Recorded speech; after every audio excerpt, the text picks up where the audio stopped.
हरे Krishna everyone, आप सभी के चरणों में मेरा कोटि कोटि धन्यवाद प्रणाम। तो ये है हमारी गुरु परंपरा। आप आज के श्रृंगार दर्शन करें। जगन्नाथ सुभद्रा मैया बलदाओं की जय। ये है हमारे कलयुग के भगवान और ये है मेरी लाली, मेरी लाडो रानी एंड मेरा जाफरा एंड छोटे से प्यारे से क्यूट से मेरे ठाकुर जी। आज के श्रृंगार दर्शन है जो आप कर रहे हैं। सीता माता, राम जी, लक्ष्मण जी, हनुमान की जय। तो ये जो आप पूरे अल्टर के भगवान के श्रृंगार दर्शन कर रहे हैं, ये मेरे घर के भगवान हैं और इनकी कृपा की वजह से मैं इनकी सेवा कर रही हूँ। मैं अपने आप को बहुत ज़्यादा सौभाग्यशाली समझती हूँ क्योंकि ठाकुर जी ने मेरे को इस लायक समझा जो मुझसे अपनी सेवा ले रहे हैं। भले ही कैसे भी हो रही हो, टूटी फूटी हो रही हो, बहुत सारी गलतियाँ होती है, आई नो, लेकिन मेरे भगवान खुश है और मुझे इस लायक समझा। मैं इस लायक भी नहीं हूँ लेकिन फिर भी मुझे इस लायक समझा कि मैं इनकी सेवा कर पा रही हूँ।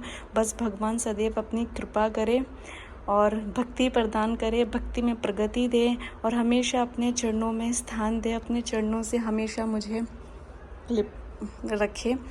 और ये है आज का भोग जो कि हमने भगवान जी को लगाया है। तो देखिए, मैं आप सबसे एक बात कहना चाहती हूँ कि देखो, गर्मी आ गई है ना, और बहुत ही ज़्यादा गर्मी है।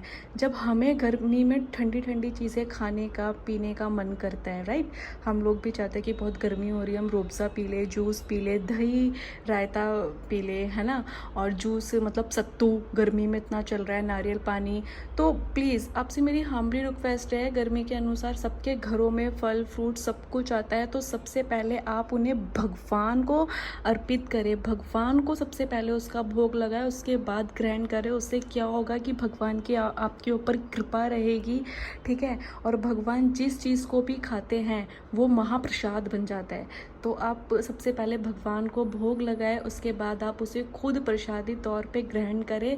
तो वो कोई आम नॉर्मल सा कुछ भी खाने का नहीं रहेगा ना, वो महाप्रसाद हो जाएगा आपके ऊपर। उससे भगवान की कृपा होएगी, प्रसाद पाने से आपको भक्ति प्रदान होएगी, है ना। और ये सबसे अच्छी बात है कि हम हर रोज़ तीनों चारों टाइम हम लोग भगवान का प्रसाद पाएँ, तो ये हमारे ऊपर असीम कृपा होएगी। तो देखिए, मैं बहुत सारे लोगों के घर में देखती हूँ कि ठाकुर जी विराजमान रहते हैं, है ना, और वो लोग क्या करते हैं, ठाकुर जी को एक गिलास पानी दे दिया, दूध दे दिया या फिर माखन मिश्री दे दी। तो देखिए, ठाकुर जी हमारे घर में एक बाल सव रूप में, एक बच्चे के रूप में है, राइट। तो उनका क्या माखन मिश्री से, पानी से या फिर सिर्फ दूध देने से पेट भर जाता है? अगर हमारे घर में हमारा छोटा बच्चा है, हमारी खुद की संतान है, तो हम क्या उसको पूरे दिन में माखन मिश्री देंगे, वो खा लेगा?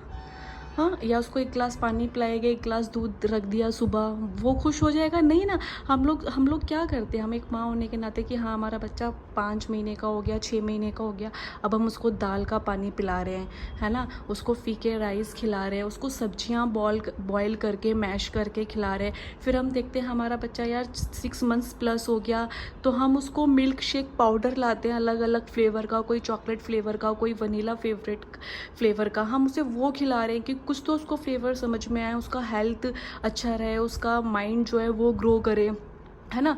तो जब हम अपने बच्चे के लिए इतनी सारी चीज़ें सोचते हैं, तो हम ठाकुर जी के लिए क्यों ना सोचें? वो भी तो हमारा बच्चा है ना, हम उसे बच्चे की तरह अपने घर में विराजमान करा हुआ है, हमने उसकी सेवा करी हुई है। भाई, भगवान को प्रॉपरली खाना चाहिए जो आप खा रहे हैं।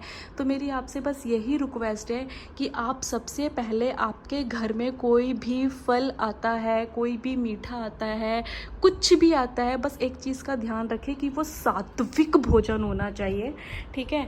और वो ही आप भगवान को उसका भोग लगाए, उसके बाद खाए, तो आप देखिएगा आपकी ज़िंदगी के सारे दुख कष्ट सब कुछ दूर हो जाएंगे। भगवान की कृपा होगी आपके ऊपर, कृपा ही नहीं, असीम कृपा होगी आपके ऊपर, और आप भक्ति में आगे बढ़ेंगे। और जब आप प्रसाद जो पाते हैं ना, भगवान को लगा हुआ, वो महाप्रसाद होता है। आई होप कि आप सबको समझ में आ रहा हो। हरे कृष्णा, धन्यवाद, प्रणाम।